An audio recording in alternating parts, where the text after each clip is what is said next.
Today is August 31st, 2015, and on this day in 1938, the Sierra Railroad Company operated its last revenue passenger train, ending more than 40 years of rail passenger service to Tuolumne County. Over the years, the Sierra owned several passenger cars, but by the 1930s, only 2 of them remained in service on the mainline passenger train. Sierra Railway Coach No. 3, named the Stanislaus, was built by the Jackson and Sharp Company in 1897. The Stanislaus was a regular on the Oakdale-Tuolumne passenger train for many years, even while other passenger cars in the train came and went.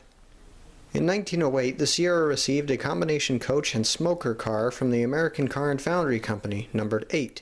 Number 8 was later rebuilt from a combination car into a complete railway post office and baggage car, and continued on as one of the train's head-end cars. In an effort to reduce costs, Sierra management discontinued the regular passenger train in favor of mixed train service in 1933. Coach No. 3 and car No. 8 thereafter made up the passenger consists attached to the rear of the mixed trains. Such was done on the final run from Oakdale to Tuolumne and return. The former Coach No. 3 and RPO No. 8 ended their days on the Sierra as converted bunk cars, long abandoned on a spur track in Jamestown by 1977. The Pacific Coast chapter of the Railway and Locomotive Historical Society rescued the Stanislaus and brought the car to San Francisco for restoration. However, the No. 8 had deteriorated severely and was dismantled, although all of the metal hardware was saved. Today, Coach No. 3 is safe and sound, in storage at the California State Railroad Museum, ready for the day when she might be moved back to Jamestown. The remains of baggage car No. 8 are stored today at Railtown 1897 State Historic Park. They too await the day they might be found useful again. Well, this doesn't seem right. I think we better go find the shop we're looking for. So, some of you may have noticed that I have moved shops, or moved houses actually.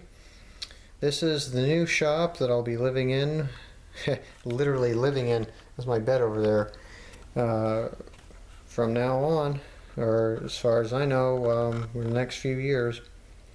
That is until I find another new shop. We'll see what happens. Anyway, so for the last month or so, we've been in talks about moving houses, and in the last 2 weeks we finally started bringing things over. I now live in Pittsburgh, but for the last 7 years I'd lived in Concord. I'm kind of sad to see the old place go, because it's really where I get that's where Sierra Railway 1929 started. The shop was a lot bigger than this, yeah. Nothing lasts forever, so anyway, let's get started with the first segment and get this show on the road. So Sierra No. 3's made quite a bit of progress since the last Shoptime vlog, and I'm not even sure if she was in the last one or not. But anyway, in the last couple months, I've started turning my attention back to the locomotive. And I built new cylinders after I made a visit to Railtown to take measurements, new running boards.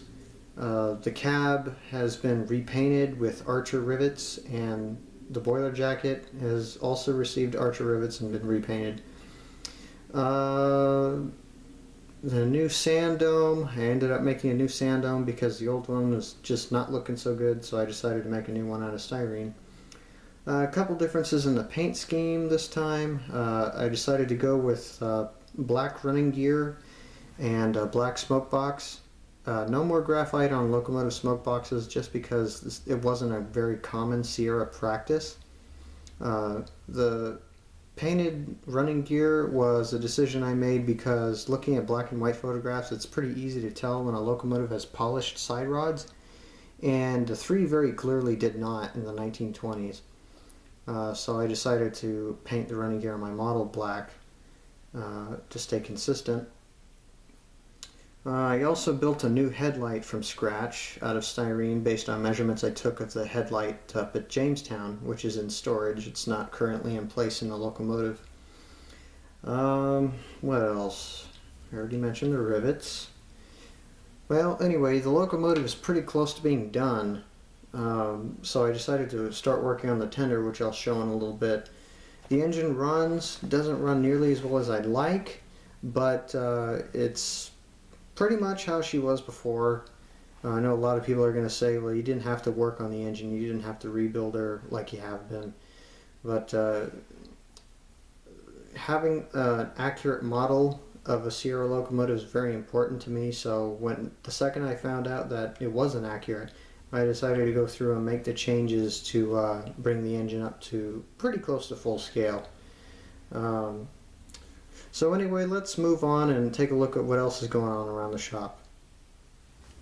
Alright, so now we're on to the rolling stock review part of the video, and this car is a little different from the last two that I've reviewed because it came as a kit. This is a Pennsylvania Railroad X29 boxcar kit made by Red Caboose Models. This is actually an older car, but Red Caboose still makes this car under the Intermountain Railway Company brand. Well, anyway, it was fairly easy to build, and I'm usually not one for kits because take Westerfield for example, or F&G kits. They're fairly difficult because there's hundreds of pieces to put together. But this one was fairly easy. It had a one-piece body, and all the other parts, even the underbody detail, went together pretty easily. The detail, despite the easy assembly, is fairly nice. I decided to go with the 1924 version of this car. These kits come with the doors and parts to do two different versions. The second version is the late 20s to early 1930s version, but I elected to go with the original design of these cars. So mine represents a car built by Pullman in late 1924 between August and November. So I had to do a little bit of research to get the number decaled correctly on this car. But anyway, this car, when I got it, came in the Pennsylvania Railroad's Maintenance Away Yellow paint scheme for X29 boxcars, as I believe they appeared that way in the late 1960s and 1970s. So I had to repaint it, and I used a mixture of polyscale zinc chromate primer and Seaboard Airline orange to get the correct color scheme for this car as it would have looked in the 1920s. This color may seem a little odd for a boxcar to be painted kind of a candy corn orange color, but I did look it up. I did my research on the color of Pennsylvania Railroad boxcars in the 1920s, and they were painted this sort of orange color, I believe, to make it stand out among the other boxcar red painted cars. So this X29 boxcar you can actually still get today under the Intermountain Railway Company brand, but they don't make it in kit form anymore, so far as I know. You have to buy them assembled, which I guess is less of a hassle, for about $30 or so. I was able to get this kit for around $15 to $20. And despite being older than the current day incarnation of the same type of car from Intermountain, its detail's pretty spot on. And I'm very happy with this car. I highly recommend the Red Caboose / Intermountain X29 boxcars for anyone who wants this type of car for their layout. And by the way, this particular type of car is among the most common found on railroads in the 1920s all the way up through the 1950s and 60s in revenue service, because it was among the first commercially successful all-steel boxcars ever built in the United States. And they had a very long service life because of their simplicity in their design and their durability. So you'll find the Pennsylvania X29 or sister incarnations of it on other railroads all over the U.S. today, and in probably most photographs you find of interchange freight car traffic between 1924 and the 1960s. So I highly recommend this car for anybody who thinks they might want one. And well, let's get on with the rest of the video. Alright, so this is your first real look at the new shop. It's quite a bit smaller, and it limits me to only setting up one module at a time. I also share the shop with my bed and my living quarters, my bedroom. So I'm very limited on what I'll be able to do. Well, anyway, let's take a look at what I've been working on. Since I haven't had a lot of time in between moving between the old house and the new house, I've been working on Sierra number 3's tender because she is my primary project right now. Don't have really a lot else to do. As you can see, I've gotten the self-etch primer on the tender, and I've gotten most of the patches, the new patches, soldered on. It's pretty hard to see, so let's take a look at this side.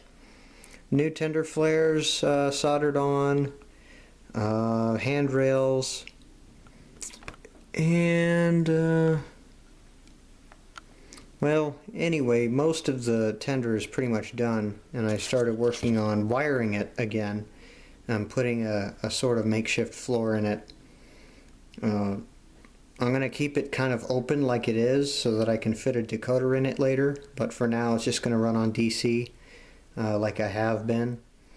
Take a look at the patches on the back.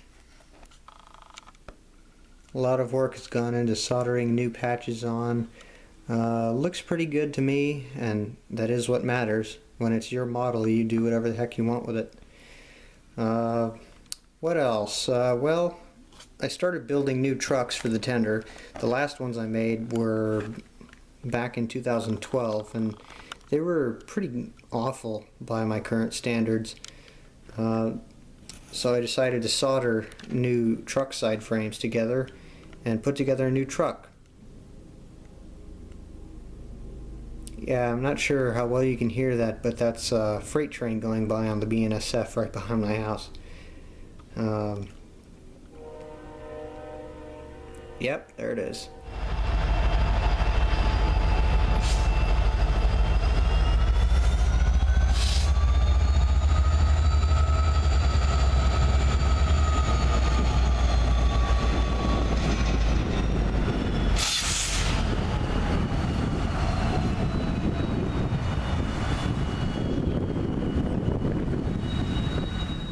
Well, anyway, that's one of the new trucks.